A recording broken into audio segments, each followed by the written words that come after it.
It is an absolute great pleasure this afternoon on this lovely Valentine's Day and Chinese New Year, the Year of the Tiger, to introduce a friend of the show, a great chef, a fabulous humanitarian, and just an amazing person overall, Chef Joseph Poon. Joe, welcome to Food Farms and Chefs. Thank you for joining us for this Happy New Year. Happy New Year, the year of a tiger, lucky, high energy, fast moving, and I wish everybody happy, healthy, and lucky for the Happy New Year for tiger. Well, thank you, Joe.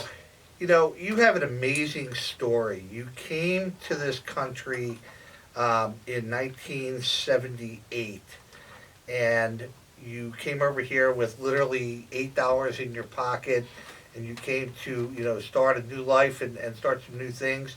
And you came and you were working 2 and 3 jobs.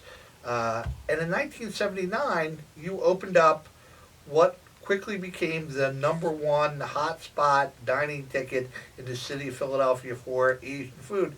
That was Sankei. Tell us how you accomplished like that great step in no time at all, not knowing anybody, and you went from getting here and opening up Sankei. #1, I'm young. #2, I drive chitty bang bang, fast, boom, and go. Okay? And by the time I come here in 1972, all right? And first of all, I don't know much about English.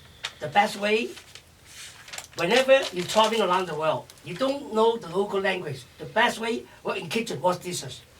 #1, you're never hungry. You munchy. Now English, I'm okay. Munchy. But, so this is why I worked in food service before I come to the United States.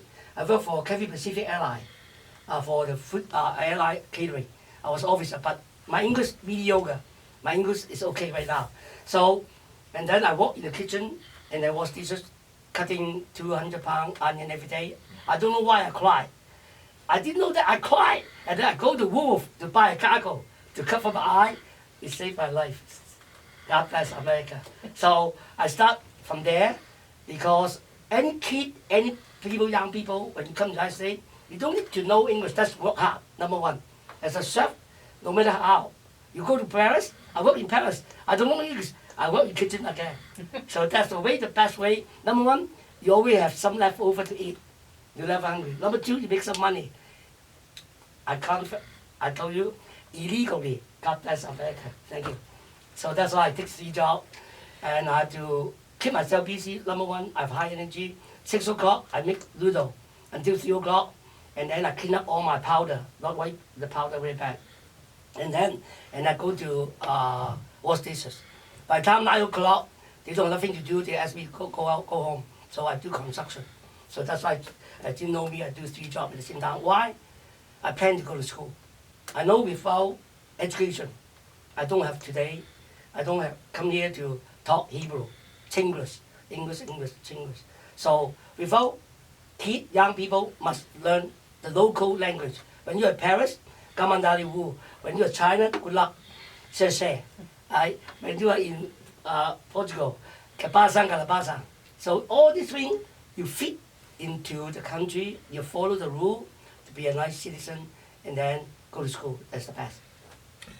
Your success in restaurants has been, one, your wide range in culinary skills. You're uber talented when it comes to the kitchen, but also your energy and your front of the house, your hospitality. I remember reading a quote from who back then was the Inquirer food writer, Elaine Tate, who wrote, "Everything seems to be designed to bring smiles." Yes. And I thought that was one of the best quotes that reflects you, because you just bring an energy level and a welcoming spirit to everything you do. And as a result, you've been really able to educate so many people on Chinese cuisine. The other thing I saw, and I go back to when you in your restaurant, you had a sign that hung in the kitchen that I loved. It hung on the wall, actually. It said, "My kitchen is open and my mind is open too." Oh, we like that. It is, And- because shame. Yeah, so, where did you get, has you always been just this willing and wanting to educate people, or is this something you came to America saying, well, if I get someplace, I'm going to do this? You just have constantly been trying to educate people and teach people. Basically, I learned a lot of things from school, from Atlanta, and also from chef, right? So, look at that, Gene. Every morning, he put everything in a Facebook and ask questions about food. So that's the question and answer, he know. But most of us, we don't know. He asked some kind of vegetable, what kind of vitamin C or what thing inside, are you right or wrong? He got so much information to ask. By the time people don't know, and he click on the answer, and then we learn. This is the way. My kitchen's open. You're more than welcome. Those days when I come in, it's chop suey chow mein. They start. But right between Sichuan. Sichuan is not should be Sichuan. Only hot and sour soup and spicy, and that's just called Sichuan. But Hong Kong style is not yet. No. Not yet. Because like dim sum, roast pig, whole pig, like Italian, they take about 19 hours to roast pig in a Esposito. Down there, take so much time. But we only take whole pig, 17-pound pig, only take about 1 hour, 15 minutes. So this is the secret. They never expose to the out of the kitchen. So dim sum, today Chinatown, amazing. Even though some of the food very good as New York City. And even though better than Hong Kong. So I bring out the concept of Hong Kong. The Chinese Joe in the house is not the explanation. 大排檔 means eat on the street. Eating at the street is the best food in Hong Kong. So snake. Next time I bring the snake in the, no, just kidding. Yeah, we do snake, but next time I use an eel, like the Japanese people, eel, excellent. And right? the eel sauce. Eel sauce, everything. So we explore, and then I figured out, this is 72 already. And when I graduated from school in 79, holy cow, still chop suey chow mein. And then I tried to change the first Hong Kong style cooking. Okay. But it's not 100% because my cooking is not as good as yet. Because all this chef, I learned the hard way. And then I found out one thing. They always close. It's not open their mind. They don't teach you. But this is very bad. Then when I work in school, I work Italian restaurant. Mamma mia, they teach me everything. I watch part and pan. Joe, come here, making Frenchina video. Are you kidding me? I have English problem. You all want to cook Italian? Mamma mia. Every day they saw Mamma mia. I don't know what the heck is going on. I think I talked to my friend, he's Chinese, from Hong Kong. Why they call Ma every day? They all laugh at me. I didn't know why they're laughing. I think why they bring the Ma come to work here. I didn't know that is expression of Mamma mia. So I learned so much. Virginia Fido, Chopino, Scrumpy, Soggy Paco. I do all this. The chef teach me. He affect me. He gave me all the information. He teach me why I don't teach anybody. So that's the language I learned. My kitchen is open. My mind is open. That's why I walked in the Italian restaurant. I was in school 1973 to 1976. I work Italian. They teach me all Italian. Today I create Asian fusion chopino, right? Virginia Alfredo with the soy sauce. See, I make something. But like I feel like the foods that are Asian in base like are healthier than Italian food, whereas Italian food is like a heavier, creamier kind of thing. So how did you combine or create a fusion where you're keeping that healthy lifestyle but also incorporating the Italian style? Basically, Italian part they also have a healthy part too, but most people they give you the pasta better than rice noodle. Rice noodle is white rice, right? But pasta is cornmeal. Cornmeal is more healthy.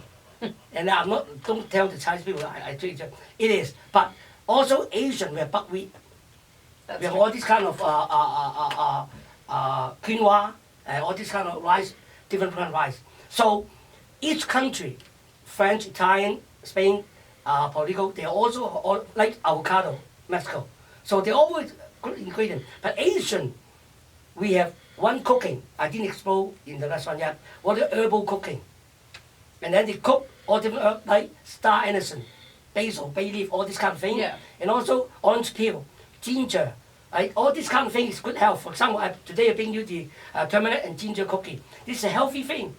So you can apply on different cooking. For example, Chapino Italian, they're using tomato or wine sauce, whatever. I change it, black bean, ginger, garlic sauce, Chapino. So I add on and change it into a little bit healthy. I change back to Italian, but I put the pasta instead of rice noodle. Rice noodle is what they call, some people have a diet. They cannot eat those things. Oh, Gluten celiac. free, are you? Gluten free. Yep. So that's why gluten free. But pasta is not white rice. White rice is not gluten free. So that's why it became going to be wheat flour. It's not, but pasta is corn. It's excellent. Right. So that's why I respect all these kind of cooking. That's why I love to learn different things. I apply. So they're using foie gras, right? I'm using Peking duck liver, cheaper. I cheat a little bit. Sorry, thank you. Well, I distinctly remember a dinner that you did for us back at Joe's Asian Fusion and at the school. You had a salad, and it was funny because you told everybody that there were red capers on the salad. And I'm like, there's no such thing as red capers. And I'm thinking, what we go to find out is that it was Chinese wolfberries, which is, a fruit or a berry from China. But, if we told the young people in the crowd that, we put Chinese wolfberries on there, they wouldn't try them. Afterwards, they all loved them and were addicted, but you had very creative ways of getting people to try to to try foods that they were just unfamiliar with. And your tours of Chinatown, if to our listeners, if you ever want an amazing experience for your group, a team building event, something like that, reach out to Joe Poon, do his tours of Chinatown, walk and roll tours of Chinatown, where you really get in depth into the culture, the flavors, the businesses of Chinatown, from the mayor of Chinatown himself. I have been on many. I've loved his tours, and you cannot go wrong. So, Joe, what's Chinatown? It's changed a lot, in your career here. Tell us a little bit about your view of Chinatown, Philadelphia, right now. Yeah. Right now, Chinatown is very amazing compared with when I come here in 1972. You're talking about 50 years ago.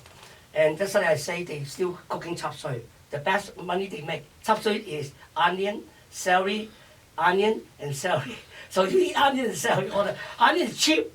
I think those days is only about $7 100 pounds. Today is $70 per pound. Everything expensive in COVID-19. But you understand, Jean mentioned about Goji Berry, right? It's look like, first of all, if you want to major food survey, you have to start, like Jim and I teach young people, you start from the bottom. You have to know what is caper before you create what the heck is red caper. Because it look like caper, but caper is salty, sour. But this red caper is sweet, and also it's herb.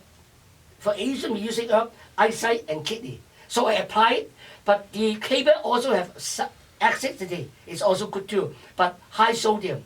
So instead of, for example, I give you a piece of candy. You like it? Or you want a piece of lemon, sour.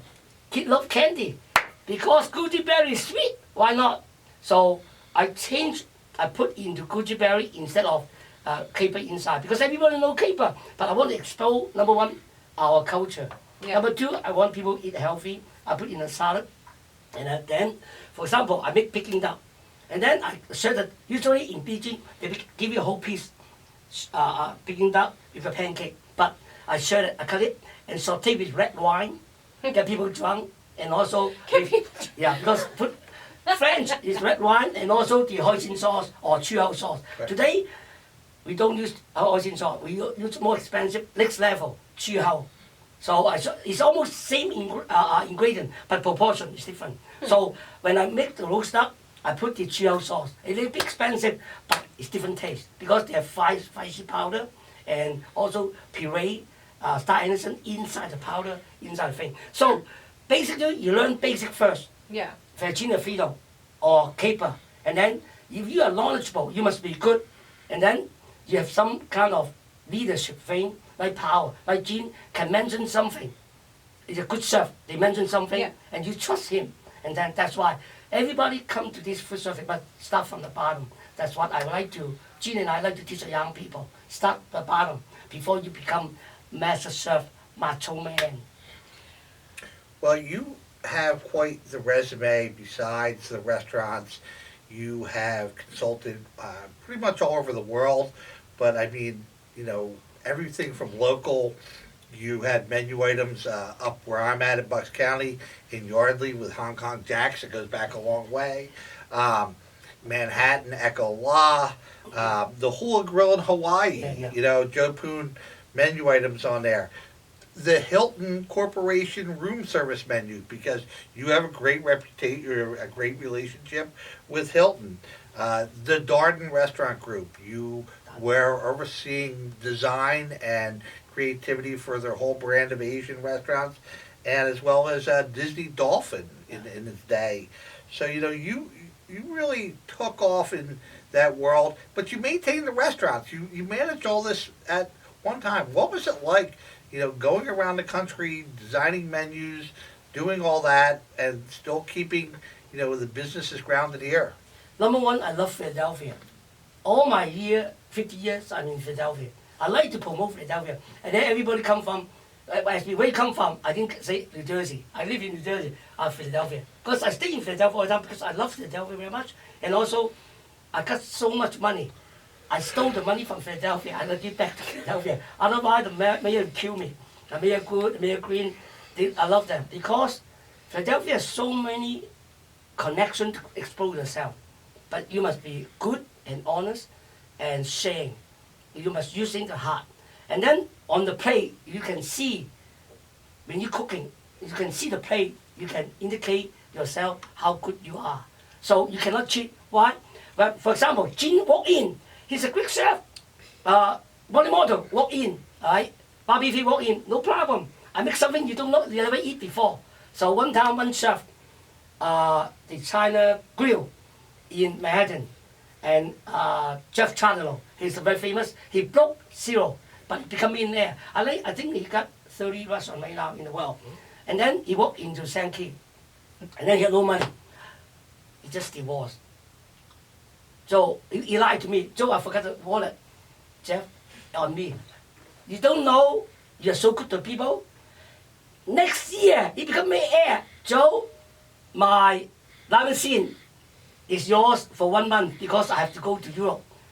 I don't have money to pay for the driver. It's too expensive. The lines is long. So you're giving and also sometimes and giving you too. So remember that. If you good for people, good for people, good for you. But sometimes you get stuck. It's okay. That's life. Life's up and down, up and down. Not always like red caper. Sometimes you got sour caper. Okay? So that's life. Sweet, sour, bitter, and suffering. Yeah. I actually have a question related to Chinese New Year.